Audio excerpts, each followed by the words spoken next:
अस्सलाम वालेकुम। Second year commerce chapter number 1 single entry के बारे में हम पढ़ रहे हैं, जहाँ पे हमारे पास इनकम्प्लीट रिकॉर्ड्स दिए हुए होते हैं। उनको यूज़ करते हुए हम किस तरीके से अपनी बुक्स में, अपने अकाउंटिंग बुक्स में तमाम एंट्रीज पास कर सकते हैं।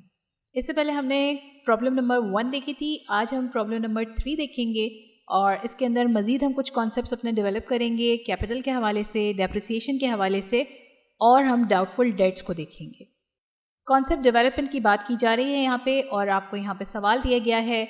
इस सवाल को आप अपनी बुक्स में भी देख सकते हैं कि यहाँ पे प्रॉब्लम नंबर 3 है। Adil maintains his book by the single entry system. The following information has been taken from his book. दो तरह के रिकॉर्ड्स दिए हुए हैं, दो मुख्तलिफ तारीखों के, 1 जनवरी 2015 और 31 दिसंबर 2015। अगर आप इनकी डेट्स को देखें तो इसी से आपको पता चल जाएगा कि 1 जनवरी 2015 स्टार्टिंग डेट है, और पूरा साल कवर करके हम जब 31 दिसंबर 2015 पे आए तो वो हमारा एंडिंग सारे रिकॉर्ड्स हैं। तो यहाँ पे अगर रिकॉर्ड्स देखें तो सबसे पहले कैश इन हैंड दिया हुआ है, यानी कि साल के शुरू में अगर देखा जाए तो 300 रुपीज़ थे कैश इन हैंड, और साल के आखिर में 500। इसी तरीके से साल के शुरू में कैश एट बैंक 4000 था और साल के आखिर में 3600। फर्नीचर हमारे पास स्टार्ट में 4000 था, एंड में 600। स्टॉक 7000 था। स्टॉक आप इन्वेंट्री को भी कह सकते हैं, मर्चेंडाइज को भी कह सकते हैं, और एंडिंग हमारे पास 9000 था।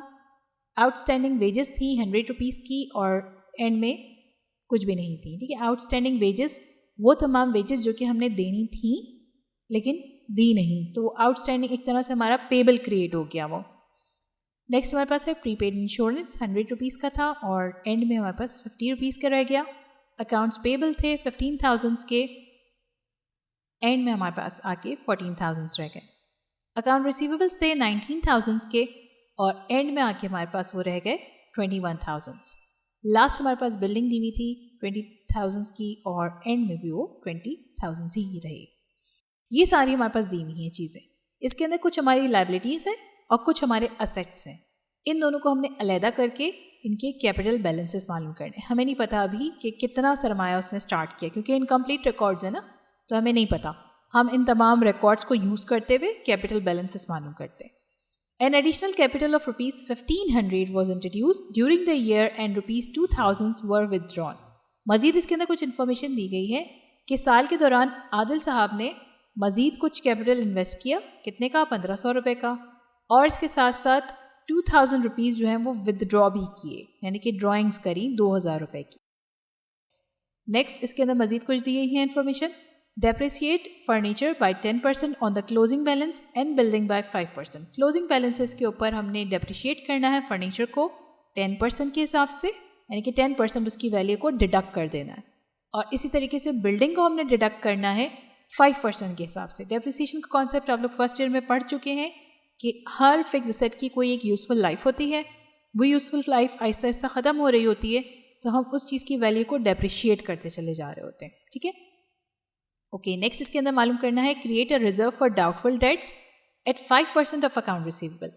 डाउटफुल डेट्स वो डेट्स होते हैं जिसके अंदर हमें पता होता है कि कुछ हमारे रिसीवेबल्स हैं जिसके अंदर से कुछ अमाउंट हमने नहीं रिसीव करने वाले, हम डाउटफुल है उसके बारे में हम लोग। ठीक है, तो उसको हम अपने बिजनेस रिकॉर्ड्स के अंदर ऑलरेडी पहले ही हम डिडक्ट कर देते हैं कि इतना % हमें मिल जाएगा, इतना % नहीं मिलेगा। तो ये हमने एक रिजर्व फॉर डाउटफुल डेट्स बनाया जिसके अंदर 5% हम डिडक्ट करेंगे, किसमें से? Account receivable. अकाउंट रिसीवेबल हमें यहाँ पे ये दिए हुए 19,000 और 21,000। ये सारे काम हम क्लोजिंग बैलेंसेस के ऊपर कर रहे हैं। ओके, मजीद इसके अंदर कहा जा रहा है प्रिपेयर स्टेटमेंट ऑफ प्रॉफिट और लॉस फॉर द ईयर। हमने स्टेटमेंट ऑफ प्रॉफिट और लॉस बनानी है साल के आखिर की। सब चीज़ें तैयार करने से पहले, प्रॉफिट एंड लॉस तैयार करने से पहले हमें इनके कुछ कैपिटल बैलेंसेस मालूम करने पड़ेंगे। कैपिटल बैलेंसेस मालूम अभी हमने लास्ट अपने सवाल में भी किए थे, सेम उसी तरीके से करेंगे। हम स्टार्टिंग को भी रखेंगे और एंडिंग को भी रखेंगे, और वही डाटा। इसके लिए देखें, ज़रूरी ये है कि आपने अपनी बुक को यहाँ पे ओपन करके रखना है, और जो चीज़ मैं एंट्री यहाँ पे कर रही हूँ उसको आपने फॉलो करते हुए चलना है। ठीक है, वरना आपकी कुछ भी समझ में नहीं आने वाला। ठीक, तो सबसे पहले सवाल के अंदर आपको कुछ चीज़ें दी गई थी, इसमें से हम असेट्स को और लायबिलिटीज़ को अलग अलग करके रखते हैं। ठीक है, तो सबसे पहले अगर आप देखें हमारे पास जो रिकॉर्ड्स ये थे इनकम्प्लीट रिकॉर्ड्स, उसमें सबसे पहले था cash in hand. Cash in hand हमें दिया हुआ था 300 का।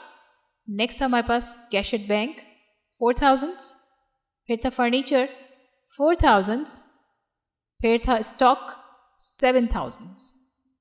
अब आप यहाँ पे देख रहे हैं कि आउटस्टैंडिंग वेजेस दी हुई हैं, ठीक है। हमने आउटस्टैंडिंग वेजेस को यहाँ पे लेके नहीं आना, क्योंकि मैंने अभी बताया आपको आउटस्टैंडिंग वेजेस हमारी एक तरह से लायबिलिटी क्रिएट हो गई है, ठीक है। प्रीपेड इंश्योरेंस का लिखने का मकसद ये है, आप लोगों ने फर्स्ट टाइम में भी पढ़ा होगा कि जितने भी हमारे एक्सपेंसेस होते हैं उसको हम एज अ असेट ट्रीट करते हैं। ये वो एक्सपेंस है जो हम पहले से प्रीपेड कर चुके हैं, ठीक है। इस वजह से हम इसको अपने असेट साइड पे लेके आए प्रीपेड इंश्योरेंस को। और प्रीपेड इंश्योरेंस हमारी हुई थी 100 रुपीज़। नेक्स्ट इसके अंदर हमारे पास मौजूद है अकाउंट रिसीवेबल, और अकाउंट रिसीवेबल की अमाउंट यहाँ पे दी गई है 19,000। फिर लास्ट में हमारे पास इसमें मौजूद है बिल्डिंग। बिल्डिंग हमारे पास यहाँ पे दी गई है 20,000 की। ओके, ये हमारी असेट साइड कंप्लीट हो गई। अब हम इसका अगर टोटल कर लेते हैं, टोटल असेट्स, तो इन सबको आपने आपस में प्लस कर लेना है और हमारे पास टोटल इसका आ जाएगा 54,400। ओके, इसके बाद फिर हम इसकी लायबिलिटी साइड पे आ जाते हैं। लायबिलिटीज़ हमने लेस करनी होती हैं। अगर आप अपने सवाल में देखें तो हमारे पास सबसे पहले आउटस्टैंडिंग वेजेस थी। आउटस्टैंडिंग वेजेस हमारे पास मौजूद थी 100 रुपीज़ की। नेक्स्ट हमारे पास इसमें अकाउंट्स पेबल थे, और अकाउंट्स पेबल हमारे थे 15,000 के, ठीक है। इन दोनों को आपने प्लस कर लेना है, इन दोनों को प्लस करके इस असेट साइड में से माइनस कर देना है, ठीक है। क्योंकि अभी हम फॉर्मूला पढ़ चुके हैं कि assets equals to capital plus liability होता है, लेकिन क्योंकि हमने यहाँ पे कैपिटल मालूम करना है तो हम कैपिटल को सेपरेट करेंगे फॉर्मूले में से, और assets minus liability is equals to capital बनाएंगे, ठीक है। इन दोनों को प्लस किया 15,100 को, तो हमारे पास इसमें टोटल लायबिलिटीज़ आ जाएंगी, और वो है हमारे पास 15,100, ठीक है। अब ये असेट्स आ चुके हैं, ये लायबिलिटीज़ आ चुकी हैं, हम आसानी से अपने कैपिटल बैलेंसेस की तरफ जा सकते हैं, ठीक है। कैपिटल बैलेंस हमारा 1 जनवरी 2015 का अगर 54,400 में से हम 15,100 माइनस करें तो 39,300 आ जाएगा। सेम इसी तरीके से अब हम 31 दिसंबर 2019 के रिकॉर्ड्स को लिख लेते हैं। Cash in hand 500, cash at bank 3600, furniture 600, stock 9,000, prepaid insurance 50 rupees, account receivable 21,000, और लास्ट में बिल्डिंग है हमारे पास 20,000। इन सबको टोटल कर लेते हैं तो टोटल असेट्स हमारे पास आ गए 54,750। शुरुआत में असेट्स हमारे पास इतने थे और साल के आखिर में हमारे पास असेट्स इतने हो गए, ठीक है। इसमें से अब वही काम करेंगे जो यहाँ पे किया, लेस कर देंगे लायबिलिटीज़ को। और इसमें अगर आप देखें आउटस्टैंडिंग वेजेस हमारे पास कुछ भी नहीं थी। इसके बाद नेक्स्ट हमारे पास इसमें था अकाउंट्स पेबल। अकाउंट्स पेबल हमारे पास मौजूद थे 14,000 के। इन दोनों को प्लस कर लिया 14,000 से खाली, तो हम इसमें से 14,000 को अपने टोटल असेट्स में से माइनस कर देंगे, ब्रैकेट्स में रखा, और इस तरह से कैपिटल बैलेंस हमारा 31 दिसंबर 2019 का आ गया 40,750। ओके, यहाँ तक तो हमारा कैपिटल बैलेंसेस की बात हो गई। अब हम इसकी मालूम करेंगे, क्योंकि हमें रिक्वायर्ड है स्टेटमेंट ऑफ प्रॉफिट और लॉस बनाना। अब यहाँ पे हम कैपिटल बैलेंसेस को मालूम करने के बाद आ जाते हैं स्टेटमेंट ऑफ प्रॉफिट और loss for the year ended December 31, 2015।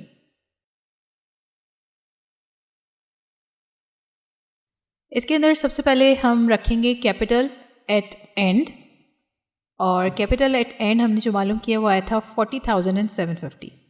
Next हम इसके अंदर रखेंगे जो हमने साल भर में ड्राइंग्स करी और वो हमें गिवन थी 2,000। इसके बाद हम इसमें दोनों को ऐड जब कर लेंगे तो हमारे पास आ जाएगा टोटल कैपिटल, और वो बना हमारा 42,750। इसके बाद इसमें से हमने लेस करना है कैपिटल एट स्टार्ट। जो कैपिटल बैलेंसेस मालूम करे थे उसमें स्टार्ट वाला कैपिटल था 39,300, और इसमें साल के दौरान अगर कोई एडिशनल इन्वेस्टमेंट हुई तो वो ऐड कर देंगे, और वो थी हमारी 1,500। इन दोनों को ऐड करना है और इसको हम 40,800 को माइनस कर देंगे टोटल कैपिटल के अंदर से। जब हम इस टोटल कैपिटल के अंदर से माइनस कर देंगे तो फिर हमारे पास आ जाएगा अनएडजस्टेड प्रॉफिट, और वो हमारा बना 1950।